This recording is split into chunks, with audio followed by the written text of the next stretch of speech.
Hi hello എല്ലാവർക്കും നമസ്കാരം. പത്തരമാറ്റ് സീരിയലിൻ്റെ ഇനി വരാനിരിക്കുന്ന ഒരു ഗംഭീരമായിട്ടുള്ള കഥയിലേക്ക് എല്ലാവർക്കും സ്വാഗതം കേട്ടോ. അപ്പോൾ നിങ്ങൾ ആരെങ്കിലുമൊക്കെ ആദ്യമായിട്ടാണ് നമ്മുടെ ചാനൽ കാണുന്നതെങ്കിൽ നിങ്ങൾക്ക് ഇഷ്ടപ്പെട്ട് കഴിഞ്ഞാൽ ഇപ്പം തന്നെ ഒന്ന് ലൈക്ക് ചെയ്യാൻ മറക്കരുതേ.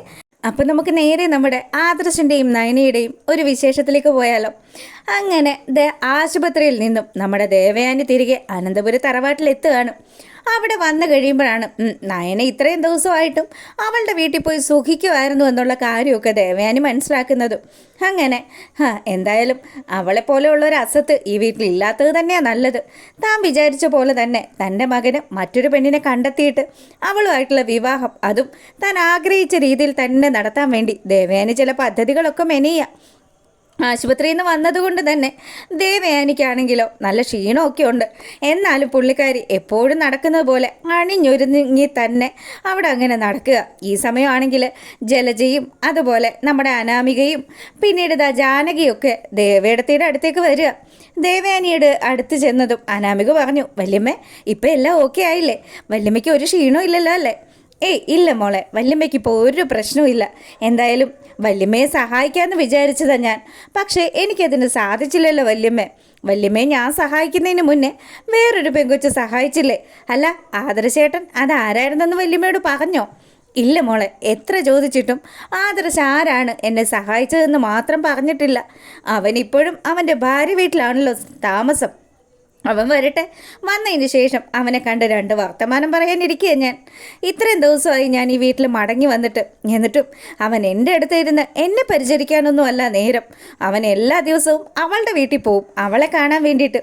അല്ല അവളെന്താ ഇങ്ങോട്ട് വരാത്തതെന്ന് നമ്മുടെ അനാമിക ദേവയാനിയുടെ അടുത്ത് ചോദിക്കുമ്പം സുഖം പിടിച്ച് നിൽക്കുമായിരിക്കും. ഇപ്പം എൻ്റെ മകനും അതുപോലെ അനന്തപുരിയിലുള്ള മറ്റെല്ലാവരും കൂടി നല്ല രീതിയിൽ അവരെ സഹായിക്കുന്നുണ്ടല്ലോ. ഗോവിന്ദൻ്റെ സകല കടങ്ങളും അച്ഛൻ മുന്നിട്ട് നിന്ന് വീട്ടുകയും ചെയ്തു. പിന്നെ അവർക്ക് എന്താ പ്രശ്നം? അമ്മയാണെങ്കിലോ സ്വത്തിൻ്റെ പാതിയും അവൾക്ക് കൊടുക്കാമെന്നുള്ള രീതിയിലാണ് സംസാരിക്കുന്നത്. എന്തായാലും അമ്മയുടെ പഴയ സ്വർണവും കൂടി അവളുടെ കൈവശം ആയ സ്ഥിതിക്ക് അവൾക്ക് ഇനി ഇങ്ങോട്ട് വരേണ്ട ആവശ്യമൊന്നുമില്ല. അവൾ പതിയെ അവിടെ തന്നെ നിൽക്കും. അവൾക്ക് അതായിരിക്കും ഇഷ്ടം. സുഖം പിടിച്ച് നിൽക്കുകയല്ലേ, ഇവിടെ വന്നാലാണല്ലോ പണിയൊക്കെ ചെയ്യേണ്ടി വരുന്നതെന്ന് ജലജയും പറയുക. മറ്റൊരഹങ്കാരി ഉണ്ടല്ലോ ഇവിടെ. എല്ലാത്തിനും ചേടത്തി അനിയത്തി ഒറ്റക്കെട്ടാണ്. എന്തായാലും അനാമിക മോളുടെ കാര്യം ആലോചിക്കുമ്പോഴാണ് എനിക്ക് പ്രശ്നം. അവൾക്ക് നല്ല വിഷമമുണ്ട് ദേവേടത്തി. അങ്ങനെ ജാനകിയുടെ ഈ സംസാരമൊക്കെ കേട്ട് കഴിയുമ്പം അവൾ സങ്കടപ്പെടേണ്ടെന്നേ. എന്നെ സഹായിച്ച കുട്ടിയെക്കാട്ടിലും എനിക്കിഷ്ടം ഇപ്പം എന്നെ അനാമിക മോളെയാണ്. ഞാൻ എൻ്റെ മരുമോളായിട്ട് കാണുന്നത് എൻ്റെ അനാമിക മോളെയാന്നൊക്കെ പറഞ്ഞു ദേവയാനി വലിയ കാര്യത്തിന് അനാമികയെ പോക്കുകയാണ്. അപ്പോൾ ഈ സമയമാണെങ്കിലോ മുത്തശ്ശനും മുത്തശ്ശിയും അങ്ങോട്ട് വന്നു. എന്താ ഇവിടെ ഒരു സഭ? അല്ലച്ച, ഞങ്ങൾ അനാമിക മോളുടെ കാര്യത്തെക്കുറിച്ച് സംസാരിക്കുമായിരുന്നു. അതിന് ഇവളെ പറ്റി പറയാനായിട്ട് ഇവൾ എന്ത് നല്ല കാര്യമാണ് ചെയ്തതെന്ന് മുത്തശ്ശൻ എടുത്ത വായിക്ക് ചോദിക്കുക. ഇത് കേട്ടതും നമ്മുടെ ജാനകിക്കും ജലജയ്ക്കും അതുപോലെ ദേവയാനിക്കും ഒന്നും തീരെ ഇഷ്ടപ്പെട്ടില്ല. അനാമികയാണെങ്കിലോ കള്ളക്കിളവൻ, ഇയാൾ ചത്തിട്ട് വേണം ഇവിടുത്തെ സ്വത്ത് മുഴുവനും അടിച്ചെടുക്കാൻ. എന്തായാലും എൻ്റെ ഭർത്താവ് ഒരു മണ്ടനായതുകൊണ്ട് അവനെ പറ്റിക്കാൻ വലിയ പാടൊന്നും ഇല്ലെന്നൊക്കെ ആലോചിച്ചുകൊണ്ട് ഇവൾ അങ്ങനെ നിൽക്കുക. ഈ സമയമാണെങ്കിലോ മോൾ എന്തൊക്കെയോ ചില കാര്യങ്ങൾ ആലോചിച്ചു കൂട്ടുകയാണല്ലോ എന്ന് മുത്തശ്ശൻ പറഞ്ഞു. അതെ മുത്തശ്ശ, നയനയുടെ കാര്യം സംസാരിച്ചുകൊണ്ടിരിക്കുമായിരുന്നു. മുത്തശ്ശനും മുത്തശ്ശിക്കും ഒക്കെ മറ്റു കൊച്ചുമക്കളെക്കാട്ടിലും ഇഷ്ടം നയനയാണല്ലോ. ആ കാര്യങ്ങളൊക്കെ സംസാരിച്ചുകൊണ്ട് നിന്നത്.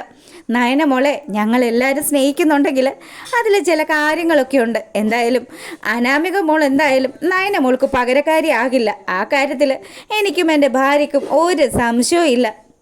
ഇത്രയും സ്വഭാവശുദ്ധിയും പരിശുദ്ധിയും ഉള്ളൊരു പെങ്കൊച്ച് നമ്മുടെ വീട്ടിൽ വേറെ വന്നിട്ടില്ല.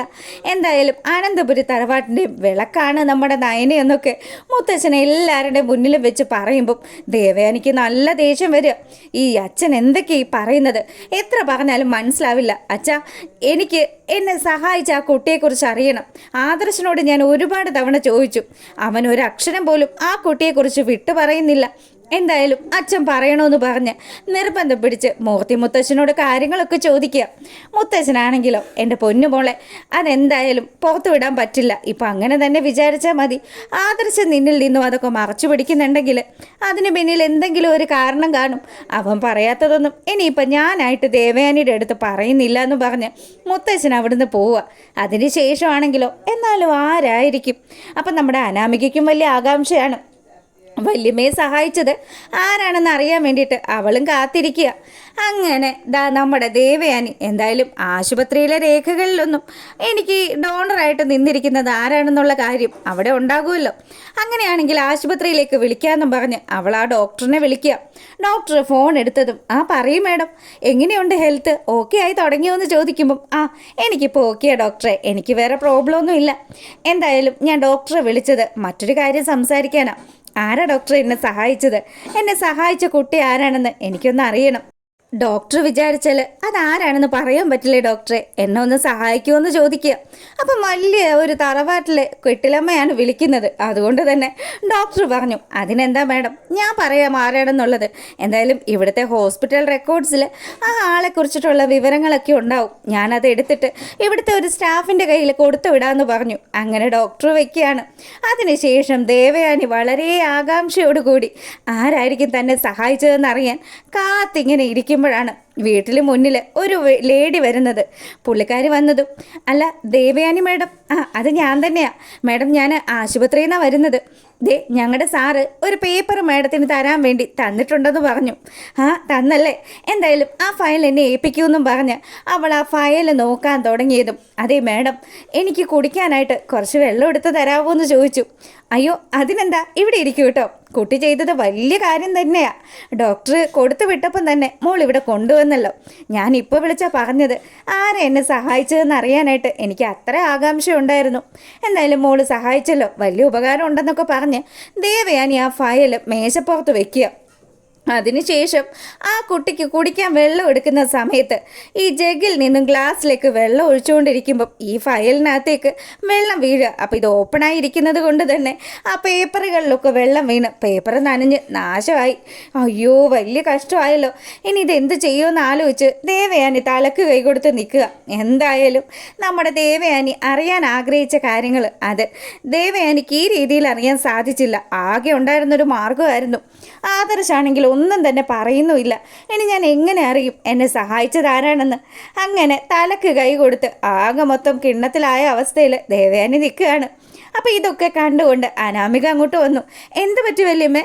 എൻ്റെ മോളെ, എന്നെ സഹായിച്ചത് ആരാണെന്ന് അറിയാൻ ആശുപത്രിയിൽ നിന്നും ഒരു റിപ്പോർട്ട് വാങ്ങിച്ചതാ. പക്ഷേ കണ്ടില്ലേ, ആ റിപ്പോർട്ടിൻ്റെ അവസ്ഥ ഇപ്പം ഇങ്ങനെയായി. അയ്യോടാ, വലിയ കഷ്ടമായി പോയില്ലോ വല്യമ്മേ. ഇനി എങ്ങനെയാ വല്യമ്മേ, ആരാ വല്യമ്മയെ സഹായിച്ചതെന്ന് അറിയുന്നത്? ഇനി എങ്ങനെ അറിയാനോ മോളെ? ഇനി അറിയണേ ഒരേ ഒരു മാർഗ്ഗമേ ഉള്ളൂ. ആദർശോ അല്ലെങ്കിൽ ഇവിടുത്തെ അച്ഛനോ വാ തുറക്കണം. അവർ വാ തുറക്കാത്ത അത്രയും കാലം എനിക്ക് സത്യങ്ങളൊന്നും അറിയാൻ പറ്റില്ല. അപ്പം ഇങ്ങനെയൊക്കെ ആലോചിച്ച് സങ്കടപ്പെട്ട് നിൽക്കുന്ന വല്യമ്മയെ ആശ്വസിപ്പിക്കുകയാണ് നമ്മുടെ അനാമിക. അപ്പം അനാമികയും അതുപോലെ ദേവയാനിയൊക്കെ ആഗ്രഹിക്കുന്നത് ആ ആളാരാണെന്ന് കണ്ടെത്താൻ വേണ്ടിയിട്ടാണ്. എന്തായാലും അത് നമ്മുടെ നയനയാണെന്ന് അറിയുന്ന സമയത്ത് എന്തായാലും ദേവയാനി നയനയെ കൈക്കൊള്ളുവോ അല്ലെങ്കിൽ തള്ളിക്കളയോ എന്നുള്ളത് കണ്ടു തന്നെ അറിയണം. അപ്പോൾ അത്തരത്തിലുള്ള ഒരു ഗംഭീരമായിട്ടുള്ള വിശേഷങ്ങൾ ഇനിയും നടക്കാനിരിക്കുന്നുണ്ട്. അതൊക്കെയായിട്ട് നമ്മൾ വീണ്ടും വരുന്നതായിരിക്കും. അപ്പോൾ നിങ്ങൾക്ക് ഇഷ്ടമായിട്ടുണ്ടെങ്കിൽ ലൈക്ക് ചെയ്യാൻ മറക്കരുത്. എല്ലാവർക്കും നല്ലൊരു രാത്രി ആശംസിക്കുകയാണ്. Good night.